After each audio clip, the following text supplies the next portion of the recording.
Hello everyone, this is FantasyEsque and welcome back to the Sims 4 Vampire Amazon Royal Saga with the Salazar Coven.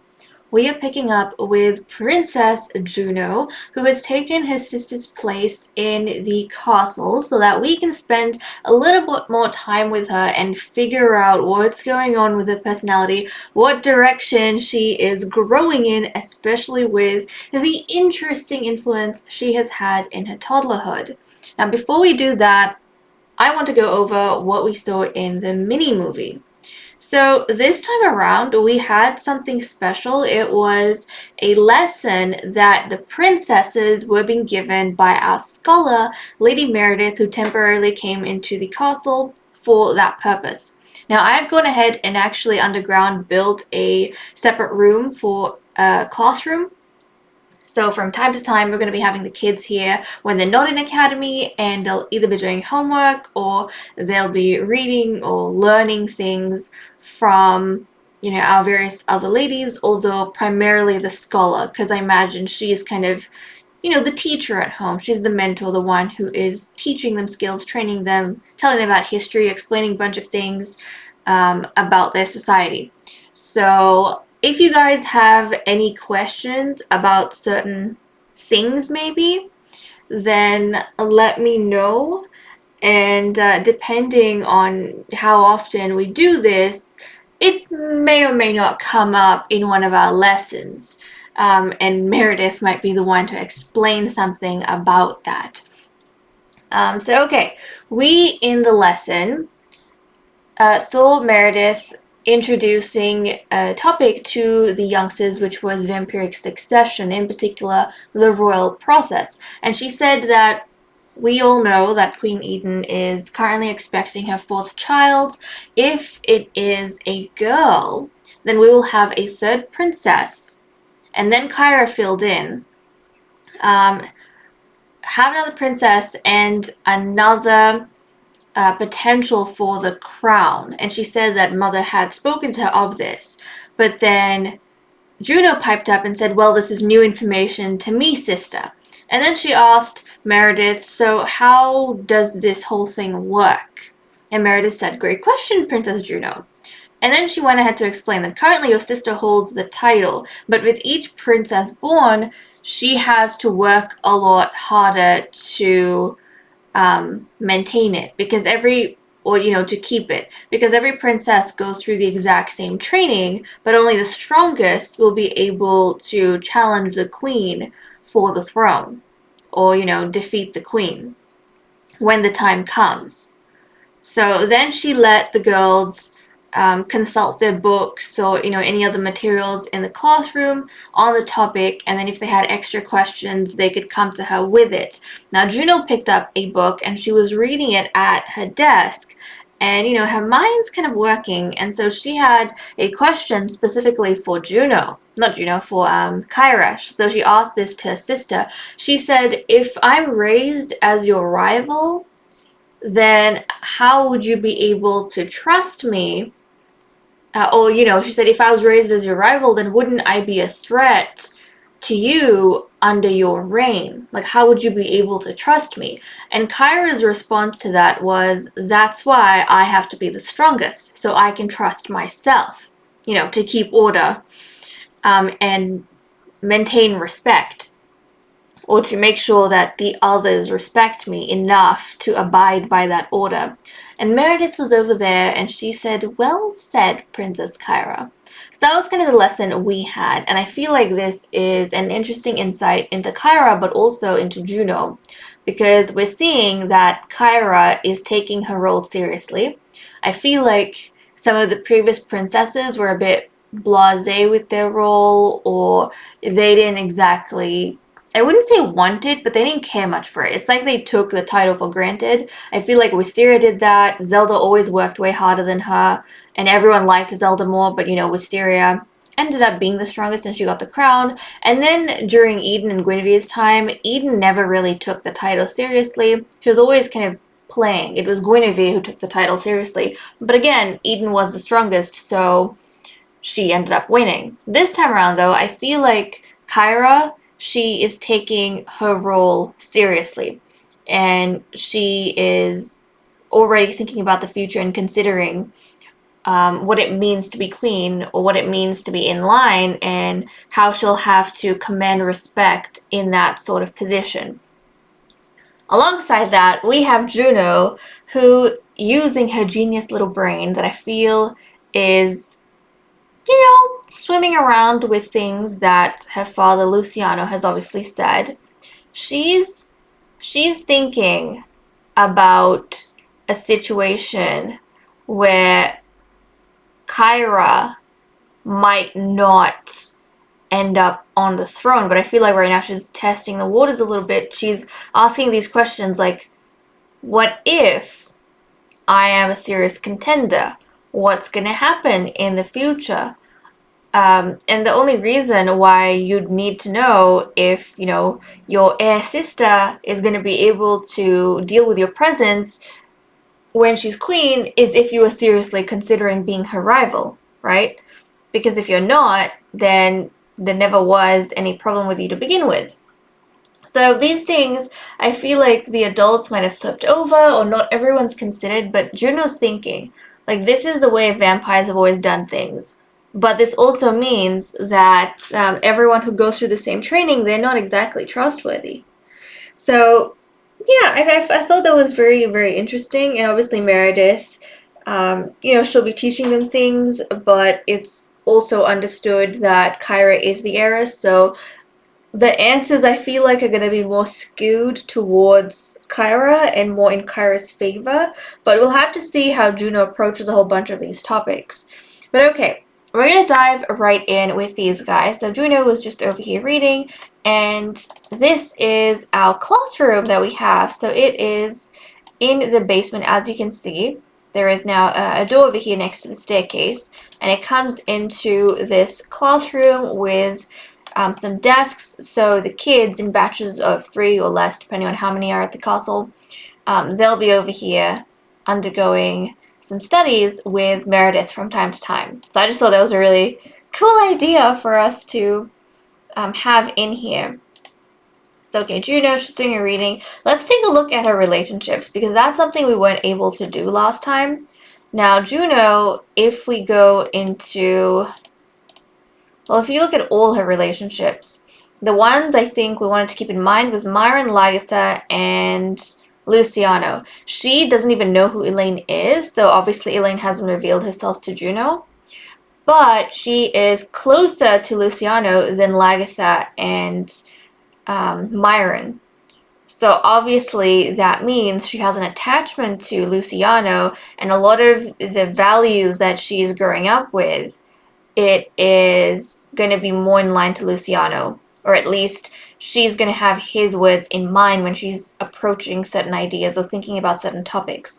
And I feel like it was that slightly dangerous intelligence that she was using when they were talking about the vampiric succession or the royal succession. She was asking certain questions that in the past would have been discouraged among the children, because that's a dangerous way to talk. You don't want to say anything that's going to get on the heir's bad side, because your life's kind of at stake. But I feel like Qaira is also well balanced enough that, she's not going to take offense to what her sister said. She just has more faith in herself. And I think Qaira, I wouldn't say she sees her sister as a threatening rival, but I think she respects her sister's dedication to their lifestyle enough to know that she has to work hard as the heiress to make sure that there is order in the coven. That's something Eden never really had. Eden always used to kind of throw things up in the air and rely on other people. And that's why that whole problem with Guinevere happened. Qaira, I don't think that's a mistake she wants to make. Now, interestingly enough as well, Juno doesn't have a very close relationship with Guinevere. If we actually go to her family members, like who she's related to, she hasn't even met her other uncles. Like, she hasn't really met Blaze or Jackie or Bryce. They should be here in the panel. Her cousins should also be in this panel, but I don't think she's met them, unfortunately. or at least she hasn't spent much time with them. But with Guinevere, her aunt, she has a positive impression, but not really any relationship. Whereas Qaira, she's really close to Guinevere. Qaira is very close to Guinevere. Obviously from that incident when they were younger, but there is that bond between them that Juno doesn't have. So also it could be said that Qaira is kind of under Guinevere's influence, I feel, and then Juno unknowingly is under Elaine's influence. Also, our queen is in her second trimester, so we'll keep an eye out for that. I would love for her to have a princess, a third one. I mean, a minimum of 3 princesses, I feel like, is the ideal amount. A minimum of 3. It makes things really exciting. But also, this was the last Rana reign we bred with, and I'd love for us to have like the Rana reign, the princesses with Rana reign bloodlines. That would be so, so cool. That would be just so, so cool. And I feel like it would make the princesses kind of closer together. At least, you know, that is my hope. But that aside, there was something else in my mind, but now it's kind of gone. It was like almost there. And what do we have here? The queen, she is closer to her daughter, which is really nice. That's really good to see. That's really good to see. Oh yeah, also Xander aged up into a toddler, guys. And I gave him a makeover and he looks so cute, but he's got that dark skin that he inherited from his mother. Somehow he got red hair, and then of course he's got red eyes from his father. But this is how he looks. We're going to have to invite, look at him, it's adorable. We're going to have to invite him over so we can take a look at him a little bit closer. But there we go, that is Lord Xander Covenrose, and he's going to be the last member of, I think, Qaira's companions. So Juno, she's going to obviously have her cousins joining, Guinevere's sons. They're going to join here, and then Xander's going to be the last one. So they'll get to know each other a little bit more. And then the child that the queen is about to have now, that child is going to have their own group of companions that is going to be, like, from here on, the younger children that are going to join that particular group. So they'll be kind of separate cliques almost in the coven, which I feel like is going to be fascinating. Now, oh yeah, I was going to say, with the whole succession thing that Meredith was getting at, the idea that the more princesses there are, the harder the heiress has to work to keep a title, is because, as we all know, there is an order of seniority in terms of how the title of heiress passes on. If you're firstborn or the eldest, you get that title by birth. But then when the day comes for you to challenge the queen, if you lose, then that title gets passed on to the next oldest, right, down the seniority rank. So it goes to the secondborn. Now, if the secondborn loses, like there's only 2 sisters, then the title comes back to the firstborn. So then it just keeps going between them two until one of them wins, like it did with Eden and Guinevere. But if you have, say, 3 sisters, then the firstborn, say she lost, the title goes to the secondborn. If the secondborn loses, the title goes to the thirdborn, right? And so the more princesses you have, the cycle gets bigger. So there's more people between you and your next turn to challenge the queen. So it's like harder for you to get the crown because there's less chances for you to get the crown before other people also get a chance. So that's what Eden was getting to. And oh my goodness, Rusty aged up into a teen? Like just like that? He needs a makeover. Our boy Rusty needs a makeover. Oh my goodness, guys. Okay, Prince Rusty needs a makeover. I'm going to go do that. And then we'll invite over Rusty to the castle and we'll invite Xander over and we can take a look at them. Prince Rusty has been given his makeover, and we have also called over Lord Xander so we can take a look at this toddler. Let us dive straight into it. It's so cool that we're starting to have our teens with us now, but obviously all the babies are like being super, super adorable. So this is Xander over here. Just look at him. He's got curly red hair. That dark skin he inherited from his mother, and then the red eyes. Ah, it's adorable. And I'm actually so excited for Xander to be part of Qaira's companions and actually grow up not being sidelined, but, part of the vampiric children's lives. I just feel like it's so nice that he is going to grow up very different to how his predecessors did, especially as a male. They would have been completely shunned. Whereas, nope, he's getting to interact with the two eldest princesses and a bunch of the other lords and the prince. So I'm really happy for him. And then, of course, we have Prince Rusty, guys. Look at how much he looks like his father. He looks like Myron so much, but I can definitely see some of Eden in him as well. I think his face shape, they're a bit more like Eden, like it's a bit more like Eden, and then his eyes, I think, are in between Eden's eyes and Myron's eyes. It's like a bit of a mix. And then he's got more of Myron's mouth and I think Myron's nose. So there's Rusty. He actually looks really, really cool. He's got those mint eyes, obviously. But keep an eye on him, guys, because this is future breeding stock. This is future breeding stock right over here. So that's Rusty. I think he has the snob trait and one other trait I'm not entirely sure about. Animal enthusiast. Okay, so he likes all sorts of magical creatures, and he is also a bit of a snob, being the firstborn prince. I suppose we'll do that to you. Okay, these two, they're grabbing themselves a drink, which is super cute, because she was hungry, and I think our physician was hungry. But, you should probably go and make some food. So let's actually go ahead and do that. Or you guys, why don't you get a snack? We have these like chocolate bunnies, which I've never seen these guys eat, but it's a custom food I downloaded from Icy Mun, and it looks really, really yummy. It looks really nice. I want to see them eat the chocolate bunny. Did you grab yours? Okay, she's grabbing hers. Ooh! Hold on a second. Look at this chocolate bunny!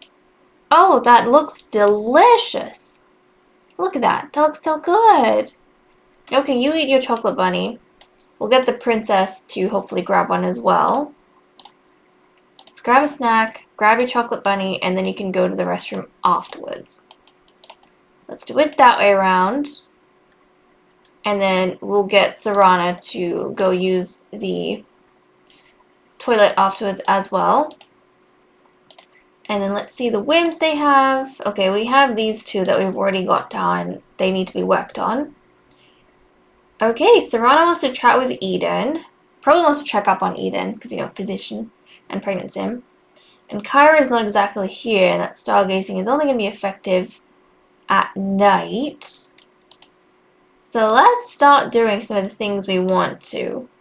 Catherine, you wanted to get to know Eden, see maybe how she's doing. Okay, let's get to know Eden a bit more. I think this would be under small talk. So get to know. We're going to try and fulfill some of these whims they have for members within the household. And then we'll call in whichever males they want to interact with. And we'll get them talking to one another as well. So let's go on down, Catherine. Let's go on down. Now that Myron's aged up into a... I can't remember how many boys we had. Now that he's aged up, I think he was born first.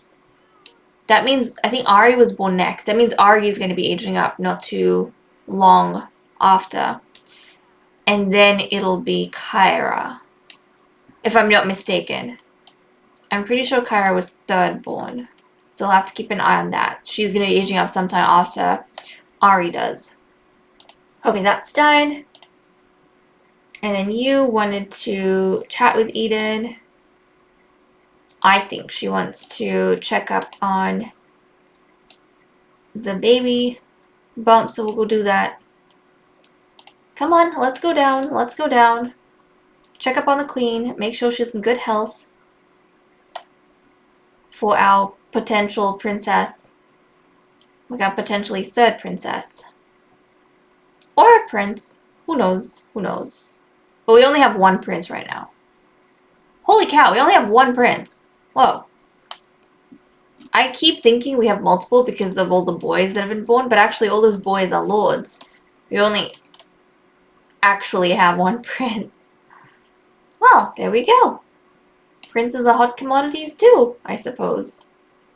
Okay, nice. Everything seems to be good and all. Xander's over here.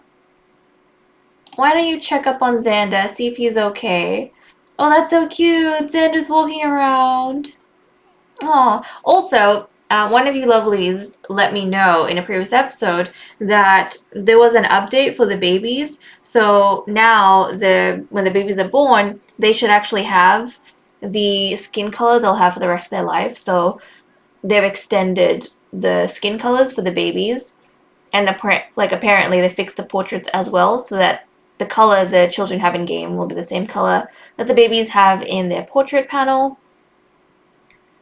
And now they actually have like all the skin tones that a sim can have rather than the few really weird ones. So that's good. Why don't you come here and snuggle your child actually? Because I feel like that's so cute. When they snuggle their babies, that's adorable. Come here, snuggle Xander. Show him his loved. Oh, there we go. There we go. Oh, that's so precious. This is not something we usually get to see, especially with the spellcasters. Oh, he's precious. I don't know where the heck he gets the red hair from, but he's precious. Okay, Juno. Oh? Hey, Princess Juno, you're so notorious that one of my unscrupulous friends has been asking to meet you. Can I give them your number? I don't know which friend he's talking about, but okay. And then if it's a friend we're not too fond of, we shall just ignore said friend. Like, who is he even friends with? Channing, who are you setting Juno up with? And look, Juno's sitting here. She's doing her homework. Oh, Juno, she's like serious. And another cool thing is we can associate their homework with maybe some of the topics that you think Meredith would be teaching them. So we know this episode she was talking about the succession, so Juno's sitting here working very hard on some homework that Meredith has probably set on the succession of her own accord without us having to do anything. So that's actually really cool. And she's going to be very studious because she is a genius. So that's fun. But I'm thinking we might start a gathering here so that the other kids can come and hang out. But also, these guys, so we wanted Luciano and Jackie over. So why don't we add them to the group here? So we'll do Luciano and with Jackie at the top. Jackie. We'll invite them over and start a gathering here because the Queen wanted to interact with Jackie. And Catherine wanted to speak to Luciano. So her whim was more friendly, of a friendly nature. Maybe she's wanting to see... Maybe she's wanting to speak to Luciano in relation to Juno, perhaps? To let him know, you know, how she's settling into the castle? Maybe? Also, guys, we haven't even done the readings for our children. What is going on? We haven't even done the readings for our kids. Okay. I'm gonna have to... We'll do it this episode. I'm going to bring our princess back in, and we're gonna get Princess Juno as well. And we are flipping gonna do their readings. I completely forgot about that, but we're supposed to be doing their readings at this time. They're like of age. Oh my goodness. Okay, well, let's speak to the males that we have to, and then we'll go and arrange the reading. So let's just quickly do these whims. And then we'll arrange the readings for Princess Qaira and Princess Juno. Oh my goodness. How could we forget? How could I forget? I don't know, but I did. My bad. My bad. Okay, where is Luciano? Is he not here? Luciano, where'd you go? Come on. Where are you? Present yourself, sir. Present yourself, unless he's being really slow about showing up. Okay, there we go. Now he's here. Okay, let's get all of these guys inside. Everyone come on inside. Where'd the queen go? Queen's over here. Everyone come on inside. Out of the sun. Out of the sun. The kids can do what they want. They're not going to be at risk of anything. It's the older members I'm more worried about. Okay, now you can go chat with Luciano. Tell a joke about family heritage. I mean, I suppose you want to have a friendly conversation. Let's see. Hobbies.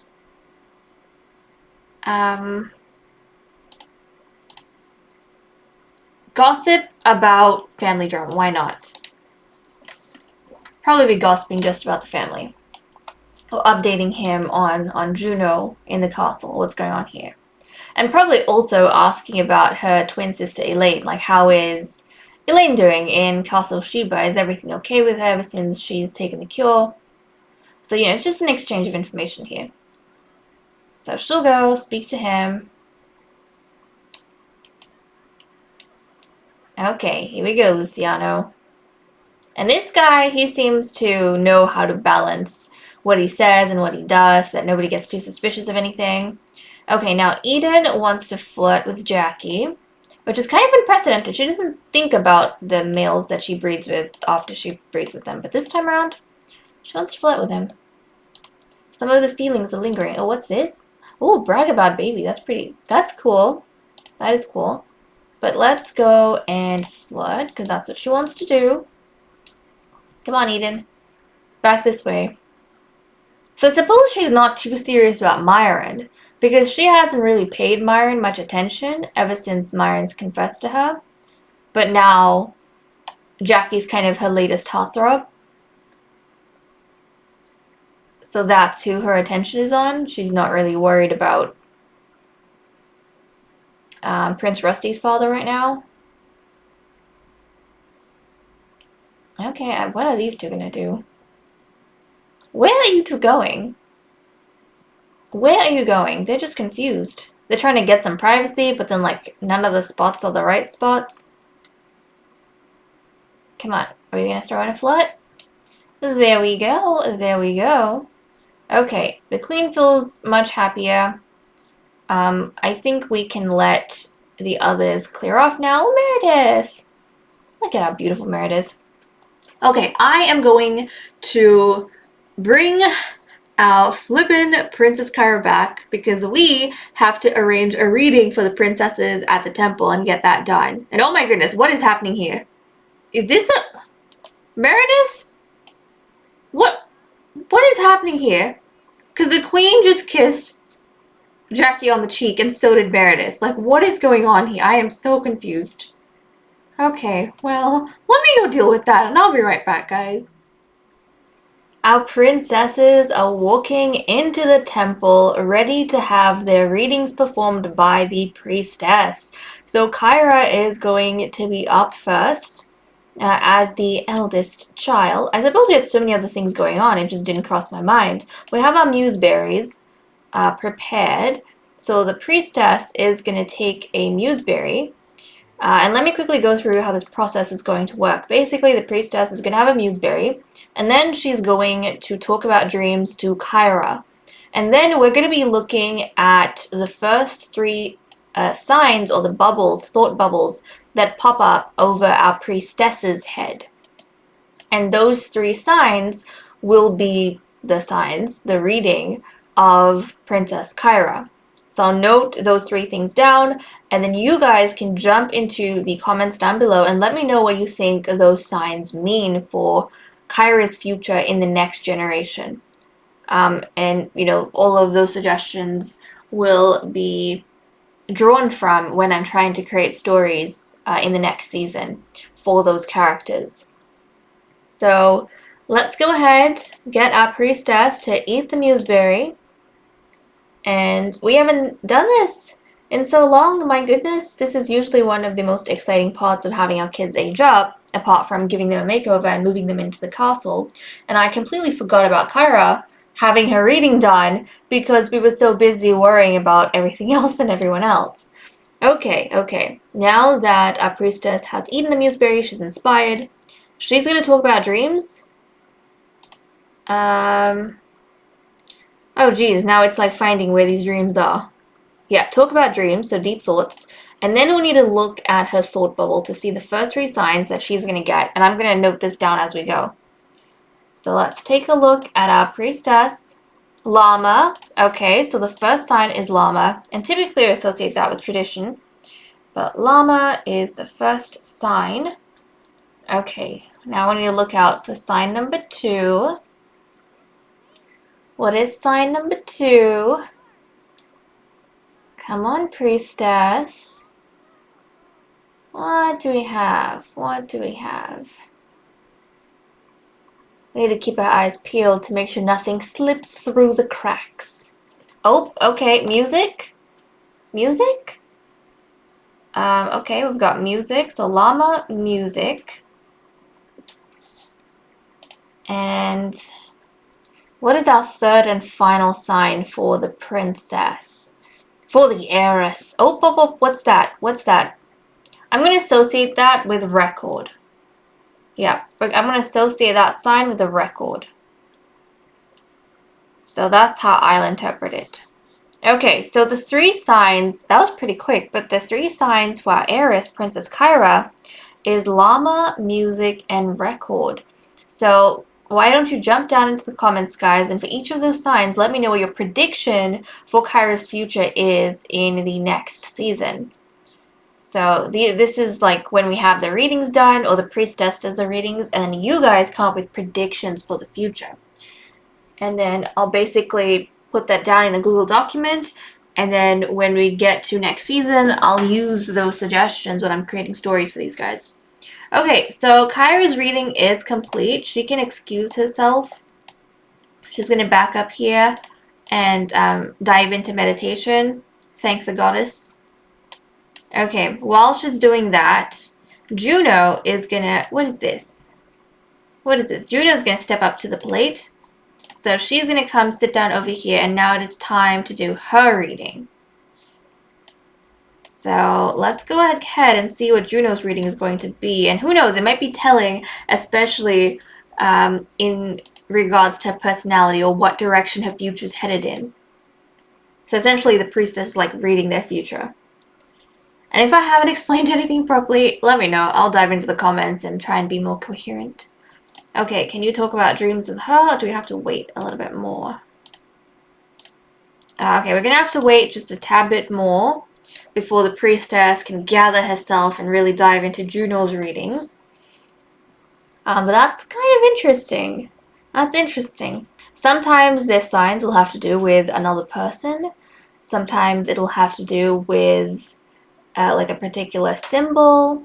But I know like traditionally, or typically, we associate llama with tradition. Music, who knows?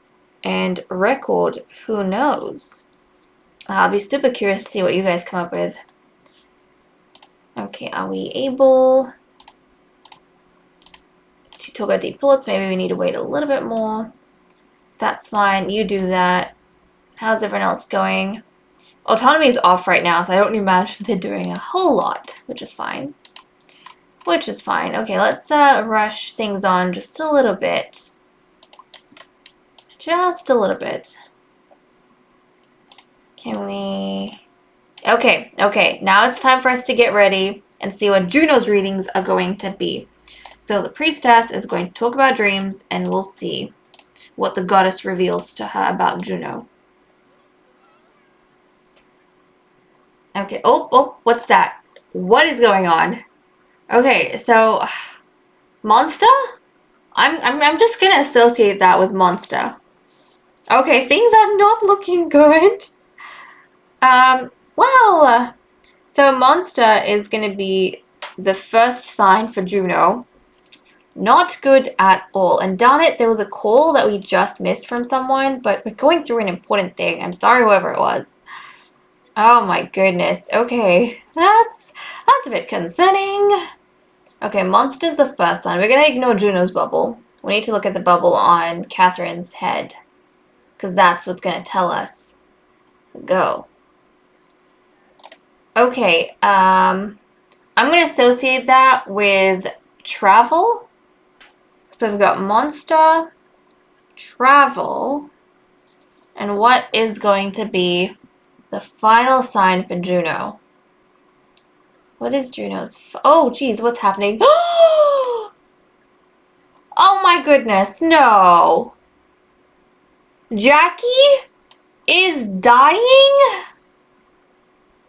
Oh my goodness, Juno's reading just got ruined because Jackie's dying over here. Jackie, that means he's not going to be able to attend his child's birth. He's not going to be able to attend because he's dying. Oh my goodness, this is exactly what I was afraid of. But you know what? At least I'm glad we got to breed him before he died. So his genes pass on, but still. Damn, that sucks. But also, we have a reading going on over here. Stop distracting us. We have a... Oh, okay, what is that? Grilled cheese? I don't know what to associate grilled cheese with. We're gonna just go with sandwich. Yeah. Or should we stick with, like, grilled? Sandwich? Maybe sandwich. We'll go with sandwich. So, sandwich. Yep. That means the 3 signs for Princess Juno is monster, travel, and sandwich. Now, these could also be metaphorical. So, you know, you guys can dive into it and let me know. Maybe the sandwich means that she's going to be sandwiched between 2 people or 2 sides. I mean, she kind of is right now. One side is Luciano and Elaine. The other side is Lagatha and Myron. So she is sandwiched. But you guys might have other interpretations for a future. Who knows? So those are the signs for Juno. We've got monster, travel, and sandwich. My goodness. But okay, you guys can jump down in the comments and let me know your predictions for Juno's future and, of course, for Qaira's future. More immediately, we have this incident with Jackie, who is currently dying after being set on fire. Oh, well, you know, he was flaring up in the sun. This is exactly what I was worried about. Precisely this happening to our members. Did you... See, the gathering wasn't even happening. They were all supposed to go home. He just burnt up in the sun and died. Oh, Jackie. All because the queen wanted to flirt with him. So she had him summoned to the castle, and things did not end well for him at all. Oh, Jackie. Is this Juno's, like, first meeting with Uncle Jackie? Is seeing him die? Has she even... I don't think she's even been introduced to Uncle Jackie, which is so depressing. She doesn't even really know him that well.